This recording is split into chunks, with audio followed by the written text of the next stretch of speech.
Coming up next on the CHGO Cubs podcast presented by Toyota and Bet365, 5 out of 6 against the Sox, not too bad. Now, here comes the critical series with the Brewers. We get ready, plus the Cubs chug from the Richard M. Daley Chalice.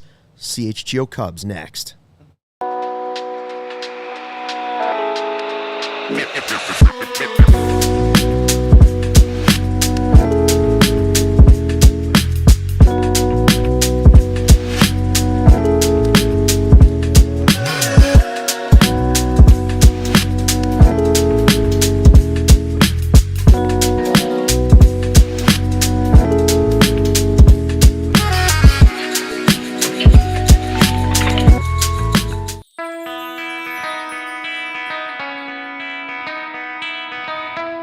Hey, Chicago, what do you say? It's the CHGO Cubs podcast presented by Toyota, driven by Toyota, I should say. Let's go places and Bet365. Whatever the moment, it's never ordinary. Use the code CHGO365 at sign-up. 5-4, a nail-biter down to the end on the south side. The Cubs avoid losing 2 out of 3. Instead, they take 2 out of 3 and 5 out of 6 in the City Series this year against their south side brothers. And now here come the Brewers. Luke Stuckmeyer, Kevin Wells with you. Sarah running the 1s and 2s. Thanks to everybody that joined us for the live watch-along during the game. That was fun. Great to see everybody in there. Yeah, it was a good time. And we'll talk about pretty much everything you want to talk about, right? We're going to talk about this game. We're going to talk about Shaw. We're going to talk about Nico. We're going to talk about Ben Brown. We're going to talk about acquiring pitching. We're going to talk about Geno Suarez. And, yeah, we're going to talk about the Brewers' comeback and what this series means coming up Monday, Tuesday, Wednesday. But first, is it fair to say, Kevin Wells, that this is now officially the Nico Hoerner game? This was the Nico Hoerner game, no doubt about it. I think that kudos to the White Sox guys for putting up with us and talking a lot about, you know, how good the Cubs have been this year. But one of the unsung heroes has been Nico Hoerner. Yep. And I thought Sean and Joey both mentioned it multiple times, like, hey, this guy is he's pretty awesome at what he does. And defensively, Nico kind of showed off the baseball smarts today, continues to hit with guys on, continues to just be a stable force at the bottom of the lineup, continues to play Gold Glove level second base. And it was his game. I mean, on the base paths, you know, made a nice run towards home, forced the issue, ended up scoring a couple runs in the game. I mean, he really just kind of impacted all facets from where he was at in the lineup today. And I think that's important, right? Because the Cubs won a game without hitting a home run, which is something that's pretty rare for them. And they also, they struck early and often. And when they do that, they usually win. They're 44-8 when they score first now. So I thought Nico's just overall presence in this game, it seemed like every inning he was doing something, and it seemed like yesterday with the double plays. I noticed in the first inning when Cade Horton got into trouble, and Nico makes a strong throw after Dansby fed him nice to get out of the first inning with no runs. I mean, I felt like defensively the Cubs played a great series. There was a snafu in left field, but I thought Nico and Dansby owned the middle. Yeah. And I thought this is definitely the Nico Hoerner game, and the dude doesn't get enough credit for being one of the unsung heroes of the 2025 season, no doubt about it. Get to that play that he made in the field that was so heads up as well in a second, but something Sean Anderson said during the live watch-along that I think is so true is once Benintendi hit that home run near the end of the game off Brazier, who had been really good recently, but once he hits that and it's a one-run game and the Sox at the end have the winning / potential walk-off run at the plate, you're sitting there and you are staring at the possibility of losing 2 out of 3 to the Royals, 2 out of 3 to the White Sox, and being down a game to the Brewers when you enter that series on Monday. Instead, Palencia shuts the door, does what he does. You close out the Sox 2 out of 3. You salvage, 3-3 against the Royals and Sox, and you're even with the Brewers going into Monday night. Much better. Nico's play up until the Benintendi thing, it was the difference in the game. Saved the game. It helped save the game, right? Then the Happ play becomes just as big, but up to that moment, that play where he tricks Sosa into going to third, the heads-up play, I mean, That's the type of stuff that doesn't show up in a box score. Those are the types of plays that make you want to watch a whole baseball game. For people that say 3 hours, I can't do it. Sometimes I do. 2.5 hours, I can't do it. It's too much time. But then you see that play and you say, yeah, I can't just watch a box score and know exactly what happened in a game, because that play was everything. It was so aesthetically pleasing to watch. Nico Bates, who I can't remember. Sosa was running the third. It's a double play. So Nico does an excellent job here. The ball's hit a mile high in the air. He walks right over to it, puts his glove up. Bates, Sosa, because it's an infield fly, so the batter is automatically out. So it was a bad base running play on Sosa's part. He should have been closer to the bag at second base, but Nico baited him, went over there, made it look like he was going to make the play, lets it drop, which he almost caught Sosa. It was interesting because Sosa got down the line, and when he saw the ball drop, he goes, oh, my God, he dropped the ball. He, played mind games with him, and he was out by a mile at third. And I think that, yes, number one, horrendous base running mistake. Very bad base running. But number two, the situational awareness, right? And knowing that maybe you have that advantage over a guy who doesn't run the base as well. A team that is not great on the margins this year. A team that doesn't play great defense, doesn't run the base as well, doesn't walk a lot. Maybe knowing that all together and wanting to try something like that. It's just a very smart baseball play. And even if you didn't get him, it still made sense to let that ball fall and give yourself a chance to get the lead runner. And I thought that there's just not many guys in baseball that do that. There's not many guys who are willing to take the gamble on that. There's not many guys who are going to say, oh, I'm going to let the ball drop. And, because anything can happen, right? What if it hits a rut and bounces away? Or what if it hits the bag and bounces away? It opens up a realm of possibilities. But it's still a risk worth taking, and I'm really glad Nico took it. Yeah, then it comes down to another play that involves Nico, and it's the base running, the final run that ends up being the game-winning run when Happ scores on the call that's fielder's interference over at third base. And somebody in the chat just said it. I can't see who it is, but I agree. It's vanilla chill. Never understood why more base runners don't do what Happ did. Don't avoid the tag. They'll call you out. Go ahead and run into him. And he ran over the third baseman, and because he had no other alternative, and they award him home plate. I'm wondering if that – listen, I don't know that he really had a decision. I guess he could have tried to scoot around him a la Javi Baez. But remember, there was a play earlier this year where Happ did try to slide to first base, should have been safe at first base, and they're like, oh, you're out of the base path, trying to avoid the tag at first. So he got kind of screwed by that call, trying to avoid the tag earlier, and this time he just ran over the infielder. And the Cubs have been... And he got the call. Council's been upset, about... Council's been pretty upset in general about some of these base path interference calls because they are judgment calls by the umpire. They are. So how do you break the cycle of having some of those calls go against you? Because not all of them have gone against you this year, but there's been a few. The Happ one, and there's probably a couple other ones. I know Dansby or Nico was just called for base path interference a couple days ago. PCA had one where he slid into third and the base was stopped, and he ended up with a bruised knee. So that's where, coaching – exactly, that was just last week. So that's where the coaching comes into play. Hey, if they're going to play you up close and personal and block the base, because this was also just Happ kind of taking advantage of a rookie and Colson who hasn't played a lot of third base. He just got to the big leagues and he's played more shortstop in the minors and they're trying him out at third. This is just Happ taking advantage of a guy who doesn't know the position well yet. He did not give him enough space and he's standing right on the chalk line. Now, if Colson is standing closer to the bag and he's maybe a couple inches over, kind of towards, in might between get away with it. He probably gets away with it, but because Happ saw where he was and saw that he was right, all he had to do was turn and run him over. Yeah. And he knew he was going to get that call. And I think that's where coaching comes into play, right? I'm sure that the Cubs have talked about that ad nauseum over being victim to these calls over the last couple of weeks. I'm sure that was something that they said, hey, you know what? Instead of trying to avoid the tag and giving the umpire more discretion to choose what the baseline is and what isn't, just run into him. Yeah. And it was great. It was great baseball from Happ today. And that you're right, that was the game-winning run. So And what did Shout you out. tweet? We were saying on the show. Throw this up. Reminded me of AJ and Michael Barrett. We didn't get the fight, but it was similar. Cubs Sox collision on the south side. Nice little collision, nice little physicality in there. Obviously, yeah. I can't wait for Bears season.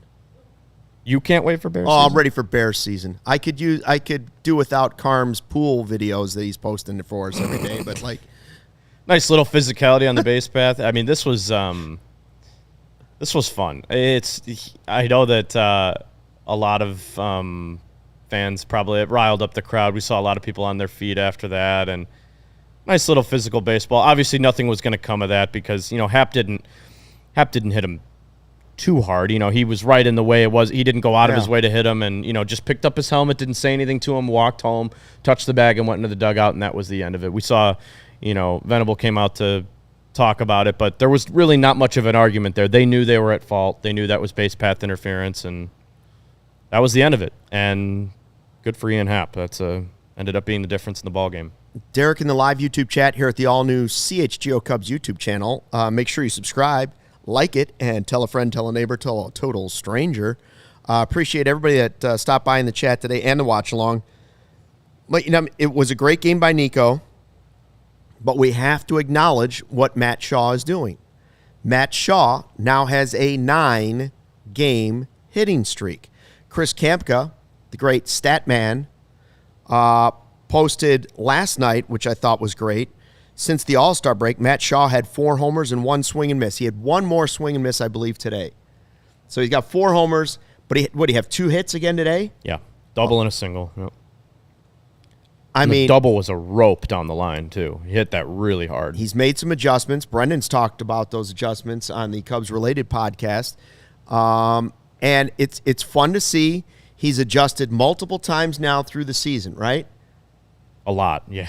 He's made at least 2 big adjustments at the plate, starting with removing the leg kick. Now he's more vertical than he was, and yada, yada, yada. He's approached some different things. He's pulling the ball more. He had the home run in yesterday's game, which, by the way, was a big home run. Where is your confidence level in Matt Shaw at third base, as your everyday third baseman?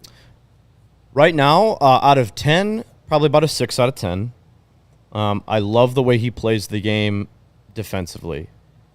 He is so athletic. He's so quick on his feet. He's got a really strong arm, an accurate arm. He's got 7 defensive runs saved at third base this year. That's one of the best in baseball. That's more than Nolan Arenado. So defensively, very high that he will be able to be the future at third base for the Cubs. I'm feeling very good about that. Offensively, I love the adjustments he's made, but I'm not letting I know where you're this going. 9-game hitting streak kind of sway me back into the opinion of they don't need to upgrade at third base. I'm still a firm believer that you make a strength the strength and you upgrade where you can. And I think getting Gino Suarez would allow you to do so much more as a ball club. It's going to give Counsell more buttons to press. It gets you deeper as a team because then Shaw can still play a couple times a week. He can still be your late-inning defensive replacement. He can still be a pinch runner. And on days that you want to maybe sit Ian Happ and play Seiya in left field, Suarez can DH. I just think that upgrading the lineup, no matter how good Shaw has been, and he's been awesome. I mean, he's in his 9-game hitting streak, 12 for 26, 4 homers and 2 doubles. He's got 4 homers in a week. That's, he only had 2 in the entire first half. So clearly the adjustments he's making are working. And clearly the work he's putting in behind the scenes is paying off. And clearly the Cubs have faith in him to keep throwing him out there. And right now, he's still the best option. But you still upgrade that position if you can. You still, if Suarez becomes available, you make that move. I don't want Ke'Bryan Hayes. I've been very clear about that. I don't think that upgrades the position at all. I said it was a downgrade a couple weeks ago. I took a little flack on Twitter for that because Hayes plays good defense, but you can miss me with that bat. I don't want it. I had more faith in Shaw's bat than Hayes' bat. Now for sure, I have more faith in Shaw at the plate than Ke'Bryan Hayes. But Suarez becomes available, and you can get him, you get him, period. I want to continue this conversation a little bit later in the podcast. Let us know what you think in the live YouTube chat here at the all-new CHGO Cubs YouTube channel. Is Suarez the answer at third? Should the Cubs go all in, or do you ride it out with Matt Shaw, who's on a 9-game hitting streak? We'll talk about that in a little bit. But first, a word from our sponsors. Hey, baseball fans, if you're thinking about upgrading your drive this season, Toyota's 2025 lineup definitely has something you want to look at. There's the RAV4, versatile, reliable, ready for a little adventure. The Grand Highlander, plenty of room, super comfortable, great for families. Looking for efficiency, the Corolla's got you covered. It's smart, it's stylish, it's easy on gas. Need something tougher? The Tacoma brings serious durability. And finally, the Camry, sleek and packed with performance. Summer starts here. Visit your local dealer and find yours today. You can check out the full lineup at Toyota.com or stop by your local Chicagoland Toyota dealership. Toyota, let's go places. What a time right now to sign up and be a CHGO diehard. Upgrade your fandom today. Access to all of our exclusive written content. Jared Willis will be in Milwaukee for us. And, of course, it goes without say what we have going on for Bears, right? You got Adam Johns, you got Adam Hoke, you got the whole crew writing all the best stuff on the Bears.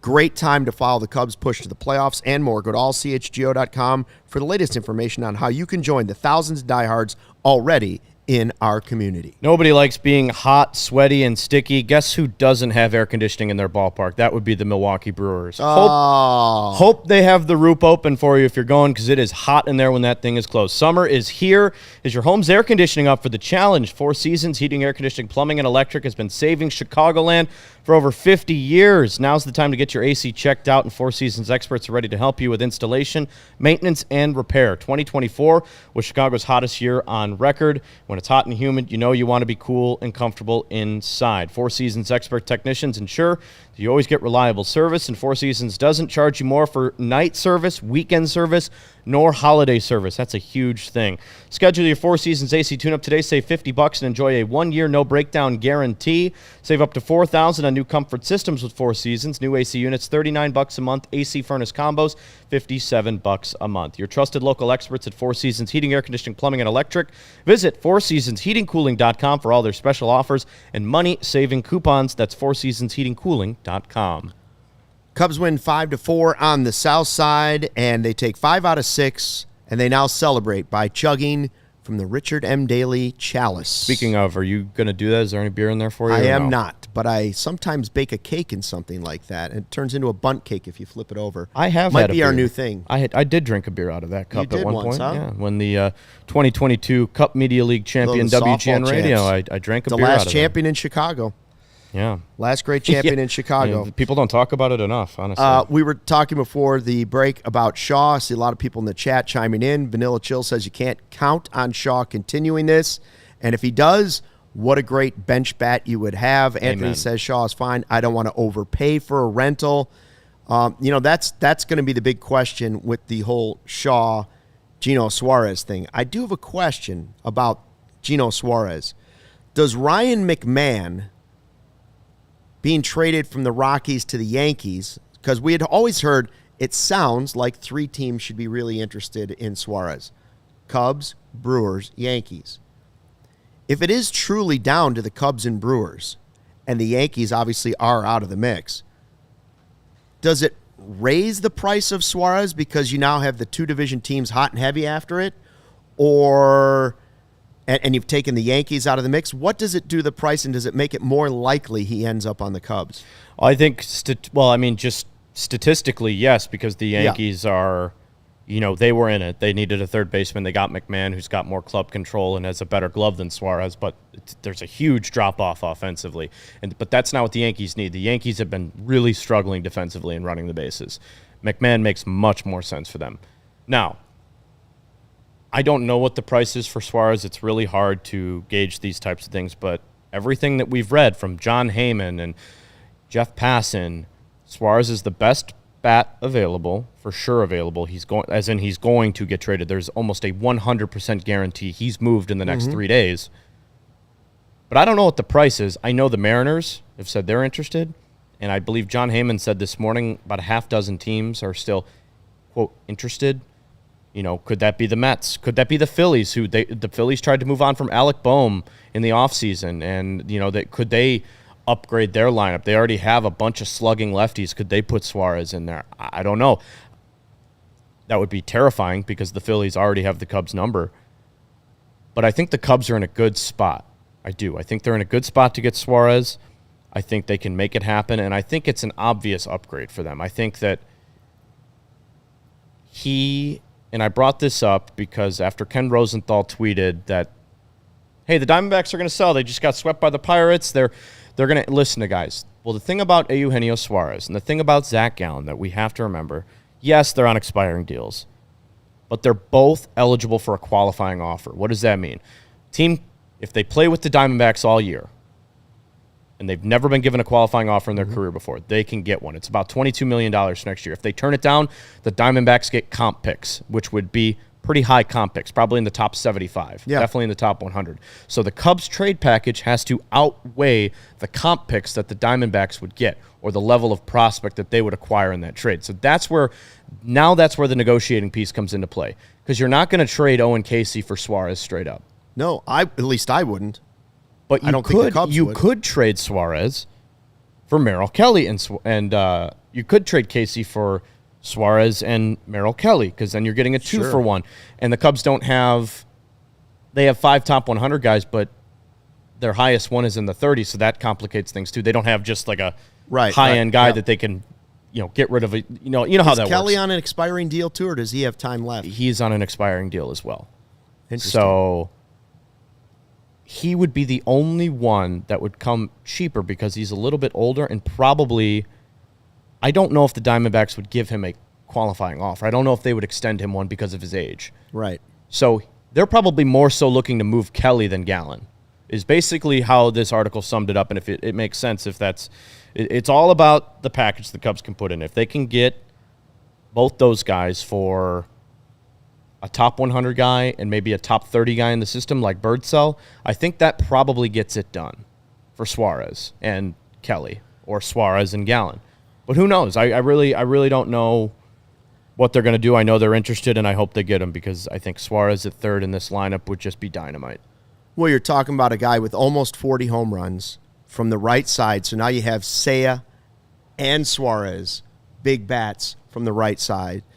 And just know that if you get to the postseason, when you get to the postseason, these teams are all going to have stud pitchers. Yep.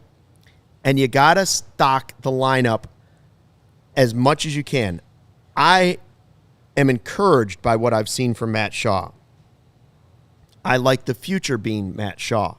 But when we're specifically talking about this postseason run, would it make the Cubs better to have Gino Suarez at third base and Matt Shaw become your utility guy?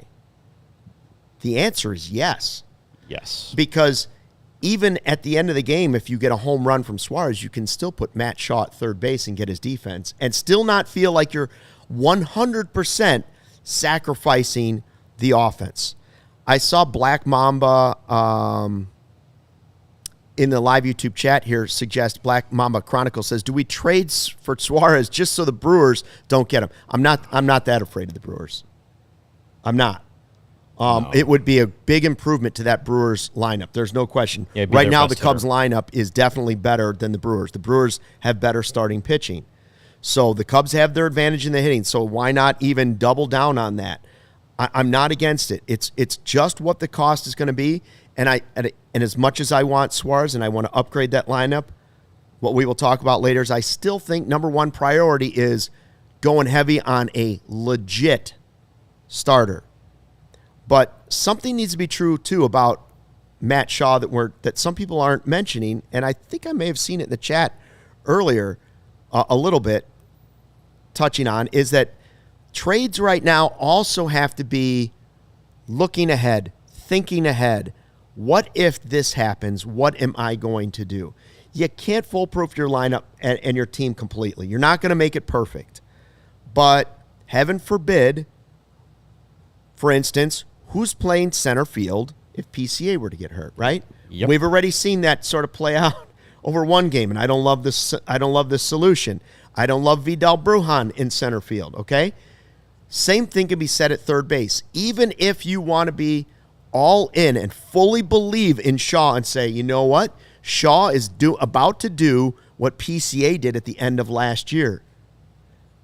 Skyrocket up, and it's good from there, right? Like, even if you believe that's what's happening in this 9-game stretch, who is your backup plan at third base if he tweak something. You saw it on Friday. Knock on wood. You saw it. You saw the backup plan on Friday. Yeah, we saw Brujan, and it was horrific. It was horrific. Okay? He cannot be your backup. So even if you're not getting Gino Suarez at third base, you still would need to acquire, in my eyes, another third baseman, because the answer for me can't be John Birdie either. No, and Justin Turner doesn't want to play. He's your backup first baseman right now, and you can throw him in a pinch in third base, but that's not what you want. You're exactly right. Acquiring Suarez improves third base in the power numbers, and it lengthens your lineup, and it also improves your bench greatly, because an improved Matt Shaw now can be your backup at third base or your defensive replacement at third base, and your defensive replacement or backup plan if you have to switch something crazy for Nico or wherever. Right. Shaw can be there. So we're on the same page when it comes to that. Because I still want Suarez, but I'm not as hell-bent on it as I was 2 weeks ago. But I still think it's the right move. I'm still willing to part with prospects. And I still need to see more from Matt Shaw. He's been very good. Yes. Loved but what he's done remember, lately. when he came back up in that Marlins series, he hit great, and then it kind of fell off after about 10 days. So sustained success is important. Having the amount of at-bats, seeing a variety. Because, again, let's keep in mind, these 9 games, he's played the Royals and the White Sox. Yes, the Royals threw a couple good pitchers at you, but it's not what you're going to see in the postseason. What you saw today and what you saw in this weekend set against the White Sox is not what you're going to see in the postseason. You're going to see much better pitching. And that to me, I need Shaw to show me that he is capable of hitting those guys. And I don't know if he's there yet. That's just where I'm at. Why would you not want to upgrade a position if you can? That's smart baseball management. He's maybe lowered the emergency panic button a little bit. He's taken the anxiety down. The anxiety's gone down a little bit, but you can't fully go in. Mike Nell says in the chat, might be recency bias, but I think Mike Tauchman would make a nice fourth outfielder. The Sox guys have told us, and we saw today he was DH, right? That his legs cannot allow him to play center field or backup outfield. He can play some right field, but in reality, you want him as a DH. If I were acquiring Mike Tauchman back, and I have nothing against the Palatine Pounder, even though he struck out 3 times today because he hit 2 home runs in the series, to me, he's just a bench bat. He's a good at bat. There's things about Mike Tauchman that you enjoy, right? The versatility of being able to play center field was one of his best strengths. And if his legs aren't there, which we saw him kind of pulling up into third base, on a double today, there's some things about his overall health that I don't know if it makes a ton of sense. But I'll tell you what does make sense for that. Mike Tauchman immediately becomes your best bench bat because, one, you don't the have guy one. Hart. I know he struck out 3 times today. I doubt he's. I would bet if I looked at his numbers right now, I bet that's the first time he struck out 3 times all year. The guy doesn't strike out. He's always a good at bat. He's always working full counts. Even when he doesn't start. Remember last year when Bellinger and PCA were playing center field and Tauchman was kind of getting rotated in and out, and they put him lower in the lineup. They had him bat leadoff a couple times. Like, even when he was coming off the bench, he was giving you excellent at bats. So that is something that's attractive. Sure. But if he can't play center field, I think the Cubs can still find somebody who can at a higher level, and I think they will, and I think they have to. I don't know if it'll be Tauchman. I would doubt it at this moment in time, though. The Westland Eagle is talking about how great his OPS is. Yeah. Again, he is a bench bat because physically he can't play the outfield very much. He definitely can't play center field where we have no backup. Seiya can always play right field if something happens to Tucker, knock on wood, right? Or left field if something happens to Hap. But ideally, with the way his legs are right now, because of the injury this season, Tauchman's not playing outfield. He's a DH or he's a pinch hitter. A really good one. That's what I'm saying. Like, I'm all for it. And somebody asked if he was maybe a bad clubhouse fit. No. He wasn't here this year because of that was a place they decided to save some money, and they thought maybe Owen Casey would be ready to come up eventually and push his way onto the field, or somebody would.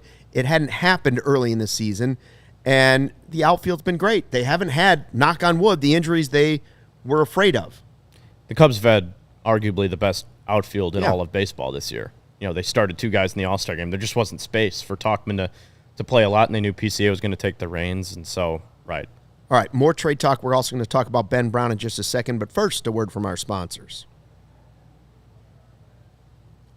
Looking to buy, sell, trade, or open a pack of cards? Arena Club is changing the hobby with their transparent slab packs and no-fee auctions. You got to check out these slab packs. You can rip a pack for as low as $25, hit on a card that's worth tens of thousands of dollars. Every pack has grails that are at least 20 times the price of the pack. Arena Club's the most trusted name in the game, and if you're heading to the 45th Annual National Sports Collectors Convention Center in Rosemont, and, of course, why wouldn't you? Be sure to stop by the Arena Club booth. It's all happening July 30th through August 3rd, right at the Donald E. Stevens Convention Center in Rosemont. They'll have special promotions for you. Right now, you can get 20% off your first slab pack or card purchase by going to arenaclub.com/CHGO. Make sure you use that code CHGO slab pack. And if you want to go to a game, there's no better way to get tickets than using our friends over at Game Time. It's the best way to get tickets. It's the cheapest way to get tickets. You get $20 off. Use the promo code CHGO for your first order. I was there on Friday. Sat right behind home plate, got my tickets on Game Time. Had a great time with my cousin. Didn't have a great time at the game because they lost, but Game Time makes getting tickets easier and faster than any other site. Prices on Game Time actually go down the closer it gets to first pitch. Killer last-minute deals, views from your seat, and the lowest price guarantee.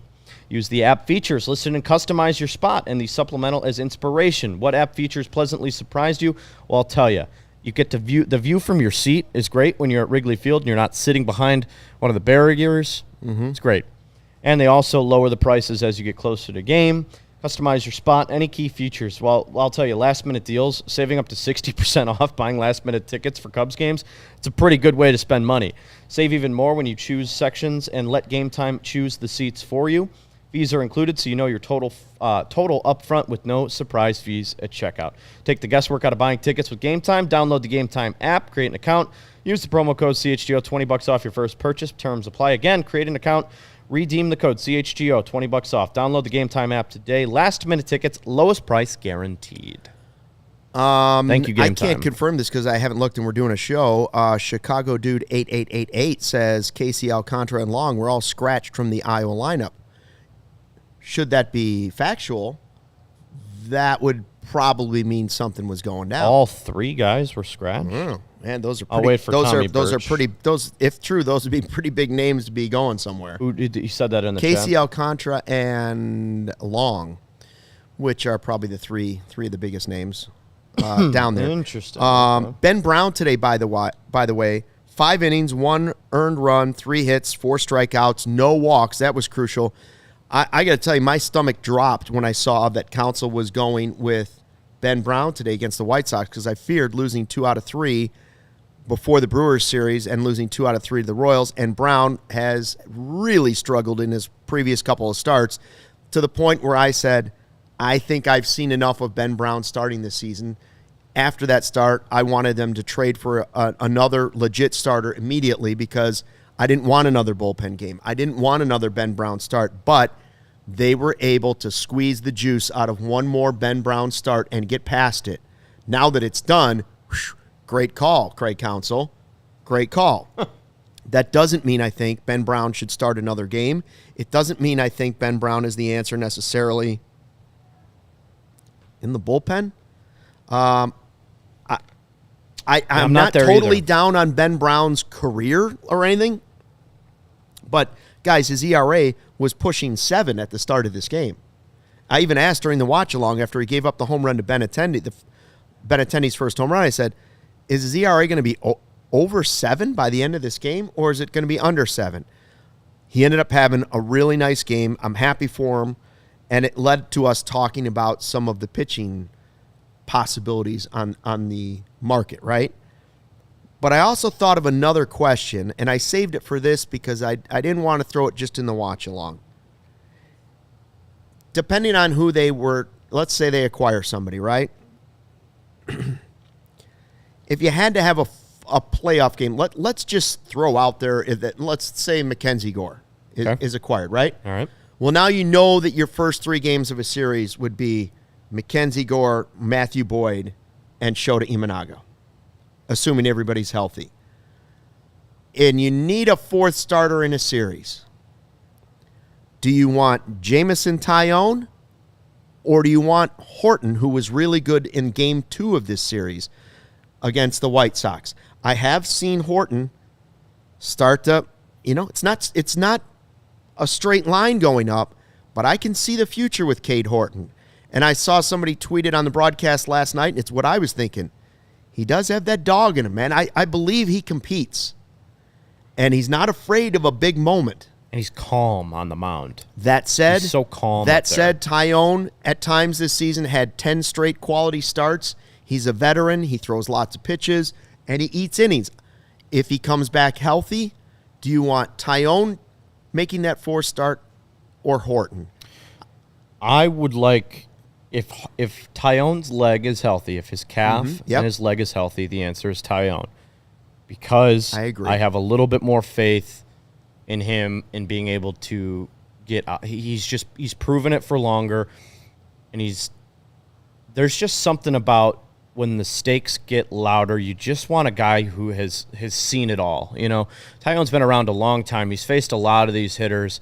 He knows the ins and outs of what he has to do to get through 5 innings, right, or 4 innings, because the playoff starts are going to be shortened.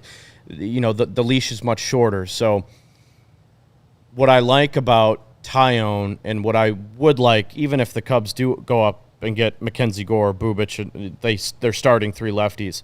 The thing I like about Taillon, and what will really expand on me, is Counsell will be able to potentially use Taillon as an opener. He'll be able to maybe use Cade Horton as an opener, and then move into, to situationally get the matchup right. Like that's going to be another option you can use. But Cade Horton has had a wonderful month of July. If he has a wonderful month of August, we can revisit that question, because it's not far and away like Taillon hands down throwing the towel. But there's something about rookie pitchers in big moments, man. I know Cade has done a really good job of managing. It's the White Sox, but this is a perfect example. On Saturday, first inning, 1st and 3rd, 1 out. Doesn't really go up there, doesn't start sweating, doesn't start, the body language is in control. He has a mound presence about him where he doesn't get too high or too low, and I think that's really important. But should this surface in a bigger game, we haven't seen him in that yet. If he shows me 2 more months of success where he's getting the swing and miss with the dominant fastball that we saw on Saturday, maybe I change my answer. But it's still Taillon for me at this moment in time, who I would want starting a 4th game of the series. I love what I see for the future from Horton and Shaw. But I'm not ready to go there quite yet. For me, the perfect scenario isn't the opener. The perfect scenario is if you had to have a 4-game rotation, a healthy Taillon would be my number 4, and the first reliever to come in after him would be Horton, because I like Horton in the bullpen. And I think you can. I used to think Ben Brown was going to be my guy to boost the bullpen at the end of the season, and for the push, and for the playoffs. But now my playoff bullpen would include Horton, is the guy that I like there. I can still see a scenario where I have Horton starting a lot of games at the end of the season, even if they acquire somebody, and even if Taillon comes back. And he's supposed to pitch for Iowa, I believe, this week, right? I think Assad and Taillon are supposed to be throwing for Iowa, and I believe Amaya too. I think all 3 are supposed to be at Iowa, so that helps on the way. I just don't want to count too heavily on those guys bouncing back from injuries that have kept them out for a long period of time, at least not right away. And they're going to be so careful. Yeah. They're going to be so careful because they've had so many injuries already, the pitching staff this year. You know that they're not going to rush Assad, who hasn't thrown in a game yet this year. They're going to ramp him up very lightly, very casually. It's not going to be like he's going to hit the ground running in 2 weeks when he comes back to the ball. It's just not. That's not going to happen. And if he has a bad start on Wednesday in Iowa, then that process gets delayed even longer. So you're right. You can't bank on both those guys coming back. and giving you outstanding outings. But you hope that one of them can, and you hope they both can. You can hopefully it's Taillon that comes back and can kind of, stop these bullpen games, and Assad can maybe take over the role of Chris Flexen, who I think is getting a little bit expendable at this moment in time. So, but hope is not a strategy, right? No. At Flat Earth says Merrill Kelly number 4. Well, yeah, he'd be number 4 if that would be. But again, that would. I wonder if Merrill Kelly comes as a second starter. If he comes as your top upgrade as a starter, okay, then I hope they're also in on Suarez. Right? Okay, so there's so many different ways this can play out. And I saw Vanilla Chill say, yeah, those guys did not play for Iowa today. Frankly, I don't want any of those guys to play for Iowa this week. If you have top prospects that other teams are looking at, I don't need them playing this week. I don't need somebody spraining an ankle and throwing off a trade that could have changed your postseason future. So all 3 of those guys did not play today. Were they? I don't know. Were they in the lineup originally? That's the question I'd have to. I don't know. Check and wait on Tommy Burch to say. But that tells you something is being discussed, though. You don't just take your 3 it's not all 3 hitters. just getting a Sunday off. Now all right, we talked about 3 names. Long has had a good season. Casey's had a great season. He's blocked at the moment by Kyle Tucker. Might not be blocked by Kyle Tucker next year. We just don't know the answer to that. And Alcantara is the other outfielder. First of all, if you end up trading both Alcantara and Casey, you better be getting back somebody like MacKenzie Gore. Yeah. Right? Guy with control. Guy with control. Yeah, you better be getting MacKenzie Gore and Finnegan and yada, yada, yada, in my opinion. But if it's all in one deal. And, boy, I don't know. There's a lot of ways this could go, right? Like, all right, let's go through some of the starters, because let's assume this big package is not for if it were those 3 guys. Pretend they're a package. Okay. Let's talk MacKenzie Gore first, because I think that's the guy people want to hear about. I think that that's the guy that's second on my list, though. If I have a dream list and we were trading away something as big as Casey, Long, and Alcantara, first of all, to me that means you better be ready to go all in on Kyle Tucker. Right. Yeah. I mean, you kind of because those are sort of your backup plans. Nobody waiting in the wings at that point. So, I'm worried about next year. But number 2, my number 1 wish for a Cubs pitcher is Ryan from the Twins. If I could pull any pitcher right now, I think before even Gore, I would say, man, if I'm really gonna mortgage some of the farm for a starter with control, Ryan is number 1. MacKenzie Gore is number 2. And I would trade Casey for either of those guys. I would too. I think it's interesting because both the Nationals and the Twins right now have ownership discussions and things going on with both those ball clubs that can maybe complicate these offers. And we've heard the Twins maybe don't want to move on from Ryan because he's got the club control and he's been absolutely dominant for them this year. But you're right. He's the best pitcher available. He's better than MacKenzie Gore. And if they can go out and acquire a guy like that, I'm all for moving those guys. But you're right. It has to be Gore or Ryan. I don't think everyone wants to talk about Mitch Keller. Mitch Keller's getting traded and the Pirates trying to say we only want Owen Casey. It's like, well, you're not going to get Owen Casey for Mitch Keller straight up. That's not going to happen. So the Cubs are not that desperate. They're desperate, but they're not going to make a foolish mistake like that for trading for a guy who's going to be a middle of the rotation guy. Now, Jed has said week after week, creative. He keeps using the word creative. Listen carefully to when he says that, because he hasn't used the word, creative all the time in past deadlines. This is a deadline where we need to get creative. So what does that mean? That means maybe going out and trading for a guy with control, a name that maybe we haven't heard a lot about. The Padres are trying to get quote unquote creative about Dylan Cease, and reports have said the Cubs have reached out on Dylan Cease. So maybe that's an option. That was a guy that we weren't considering before. But you're right. An elite swing and miss, top end ace one would be awesome. Joe Ryan becomes your number 1. I think he's having a better year than Shota is, and depending on the matchups of the team you're playing, Boyd's been excellent too. Yeah, he's right there. But he's Joe in Ryan, the Cy Young conversation. Joe Ryan becomes your number 1, and I don't think MacKenzie Gore becomes your number 1, but I think he becomes your 2. So yeah, if that in terms of those two, that's a different ballpark. That's a different realm we're playing in. So I'd be okay with parting with those guys. But really, for anybody else, you're going to have to get me multiple players if I'm going to part with Owen Casey. And I feel as though Jed says the same thing. We're going to get to the electric comment from Vanilla Chill in a second, plus talk Brewers. But first, a word from our sponsors. Ray's Chevrolet in Fox Lake is firing off the fireworks with big savings all month. Come in today to shop their Freedom to Save sales event and drive home with $10,000 off MSRP on new Chevy models, or check out their selection of more than 125 vehicles priced under $20,000. As one of the top-selling Chevy dealers in the Midwest, they're able to keep their prices competitive. You know you'll get a great deal, and with Ray's Price Promise, you can shop confidently because the price you see is the price you pay. No add-ons, no hidden fees. Go see for yourself our partner at their convenient location on Route 12 in Fox Lake. Don't miss out on their Freedom to Save sales event going on all month long. $10,000 off on MSRP for new Chevy models. Shop Ray Chevrolet in Fox Lake and raychevrolet.com.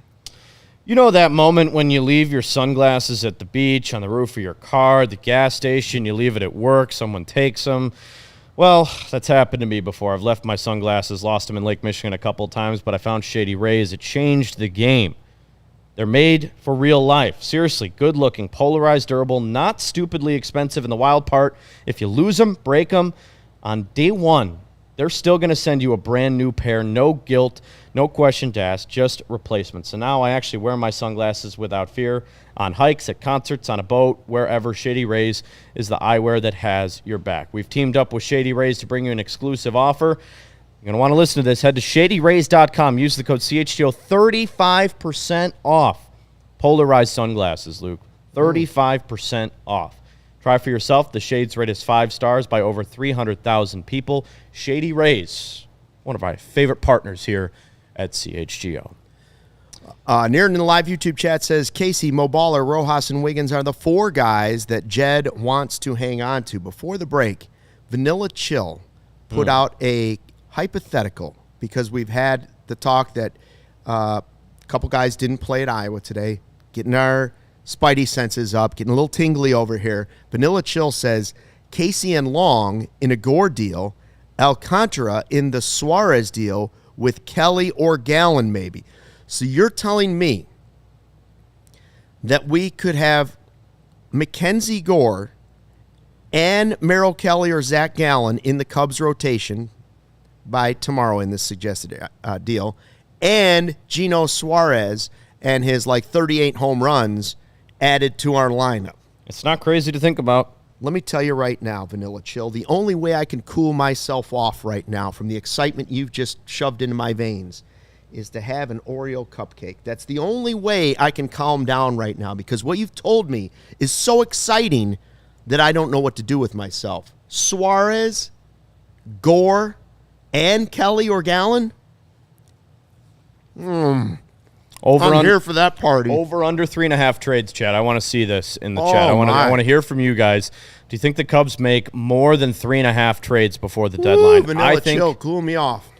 I think it's going to be 3 or 4, and it depends if they get that 2-for-1 from the Pirates or the Diamondbacks in a trade with Suarez. So, listen, it's something that we have to consider, right? Wow. All we've heard is Jed's going to be aggressive. He's going to be creative. He's going to be aggressive. The Cubs realize what they have. So I would assume that we will have at least 3 trades in the next couple days here. I think that's coming.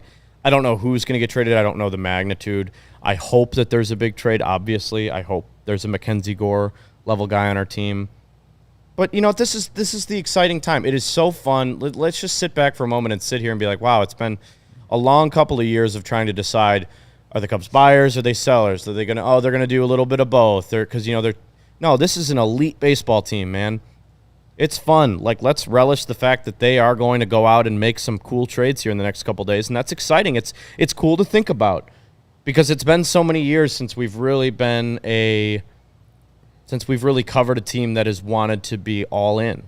We've heard the term all in a lot. Now that would be what Vanilla Chill's talking about, and that'd be all in. I think it might be a dream, but that would be so far all in that I agree with Niren. But would be real World Series contenders. And by the way, the Brewers would be squashed like a little grape on the side of the road. They'd be done. The thing about getting MacKenzie Gore is, yes, obviously Owen Casey's going to go in that deal. Obviously. He would be the first person asked for. He's going in that deal. But if you're trading a young, controllable arm like MacKenzie Gore, you're going to want pitching in return. That's where you're going to have to look at maybe trading Ben Brown and maybe Jackson Wiggins. Because I think Sure, but he did, in his hypothetical, I'm hanging on to Jackson Wiggins. Just Casey and Long. And instead, I'm giving them two bats. Alcantara. I'm giving them my two big outfield prospects. I mean, hey, that would be creative. That would be. And a you'd creative hang on thing. to Rojas, which a lot of people love. I think in any MacKenzie Gore deal, I think you're going to have to give up some starting pitching. But you know what? It's fun. It's fun to think about these things. It's fun to fantasize about what could be in a couple days. And fantasize might be too strong of a word. We know they're going to get better. We know they're going to make trades here. So, oh yeah, I'd still like to add Willie Castro for that outfield depth. Over under 3.5 trades. I'm thinking it's going to be right at 3, so I'll say under. Okay, I'm going to say over. I'm going to say 4.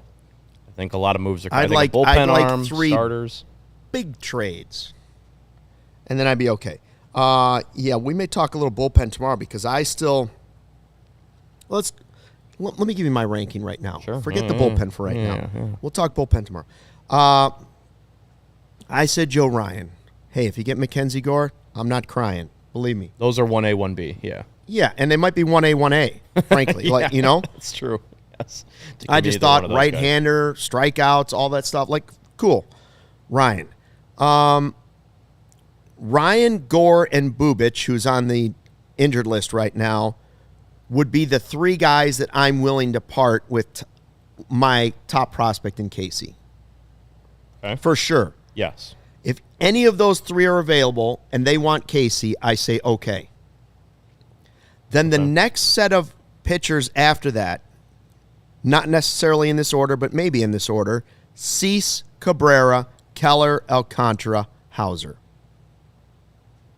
Okay. And I guess ahead of Hauser would be guys like Kelly and Gallen.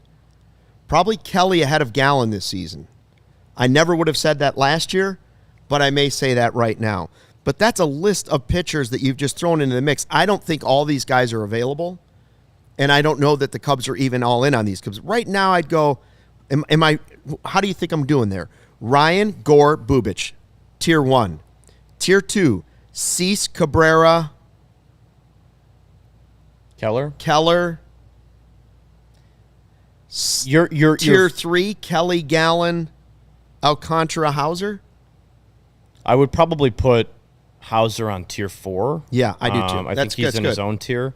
But your first tier is absolutely right. I like those 3 because, and it's not just because of the stuff they have and the success they've had in the game. That obviously plays a role, but it's the control. Mm-hmm. It's the extra year. Yeah. It's bridging the gap to next year and extending your window, getting creative. That's why I put those 3 above others. Now, I know Keller, who has played very well against the Cubs and has very good stuff, is on a lower tier. Well, why is that? Well, he's not nearly the pitcher that those guys are. He doesn't have the upside. He's a few years older than MacKenzie Gore. Mm-hmm. He's like, I believe him and Ryan are probably around the same age. But the stuff is not the same. And if you watch it, you don't have to be a StatCast expert to watch Joe Ryan and, Kelly pitch or Mitch Keller, excuse me. You don't have to be a baseball savant addict to look at those 2 side by side and say, who's the better pitcher? You know from the eye test who's the better pitcher. So I like your first tier. Your second tier, Dylan Cease leads it off. I like that because I said this on the watch along. I'll say it again. This might not be Cease's best year. He's not having the year he had last year or the year before. But guess what, man? Give me any starting pitcher in the Cubs pitching infrastructure over any other organization because they will find a way to make him great. They do that with everybody. The Cubs, give me the Cubs pitching infrastructure over the Padres infrastructure.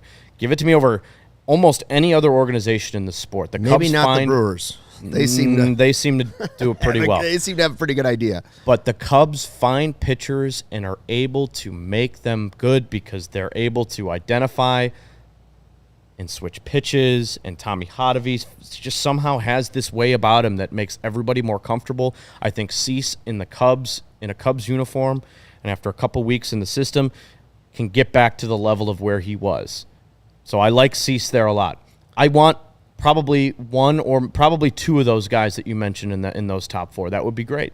I would like two of them, but that might be getting a little greedy. Again, what Vanilla Chill put in the chat and some of these other people talking about getting Gore and Suarez and Kelly, and I almost need the reality spray just to cool myself off right now. So I went with the cupcake as the alternative. All right, here we are. July 28th tomorrow, tied for first place with the Brewers, who just barely avoided being swept at home by the Marlins. Maybe you're catching them at the right time. We'll find out. Maybe they're going to finally start to cool off. They're struggling offensively. But here we go.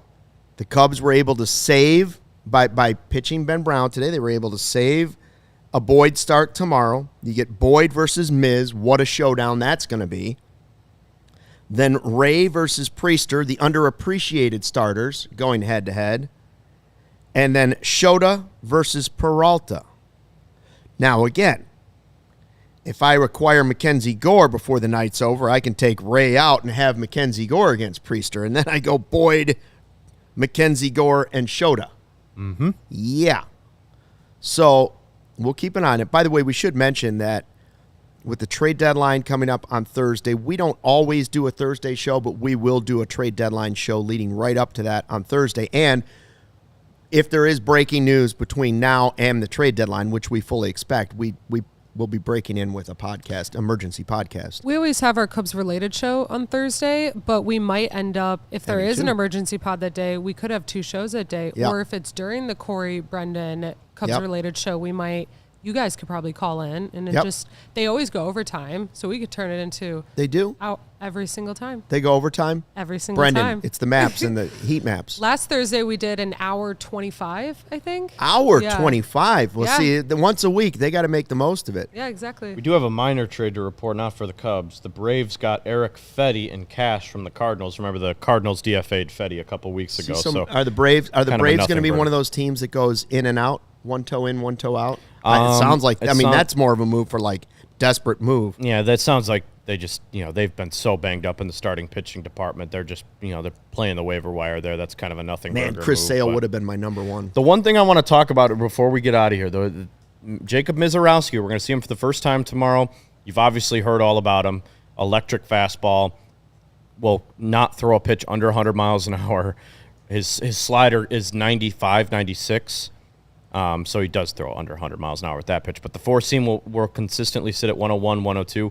The Brewers pulled him out after 4 innings a week ago, kept him on kind of a pitch count. Yeah. So or were they saving him for the Cubs? Would expect to see a little more of the same because they can't afford to blow his arm out. So, but tomorrow's going to be fun, man. It's going to be one of those games that if you can beat the Brewers, if you can beat the highly talked about hottest team in Jacob baseball, Mizorowski, and the team that keeps winning games, if you can win game 1 tomorrow, that has me feeling really, really good about the rest of the games you've got to play against the Brewers, because if you can show them that you can beat their best, and Mizorowski is their best, he's got better stuff than Freddie Peralta.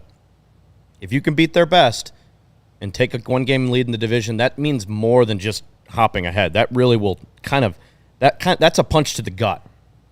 So I really want to see the Cubs be super aggressive tomorrow and try to win that game, because that will set them apart for the rest of the series. I see in the chat we've asked everybody, hey, are you nervous? A little bit. For the Brewers series? No, I'm not nervous. I'm excited. I've been waiting I'm nervous. for 4 years for us to care about a series like this. Finally, we have something that's interesting leading up to the trade deadline and beyond. And here we go. We'll have a big show for you tomorrow. If you are going to the game, one piece of advice before I let you go, and it's critical. Do not ride the escalator. Please be careful. Thank you. And we appreciate you watching the CHGO Cubs podcast presented by Toyota and Bet365. We had a great time. Cubs take 5 out of 6 against the White Sox this season. We drink later tonight from the Richard M. Daley chalice of the Crosstown Cup. The Cubs have retained the mighty cup, and now they go on to take on the Brewers up north. We'll be here for the postgame show and maybe breaking news if it happens. Until then, thanks for watching Fly the W. We all silly like the mayor.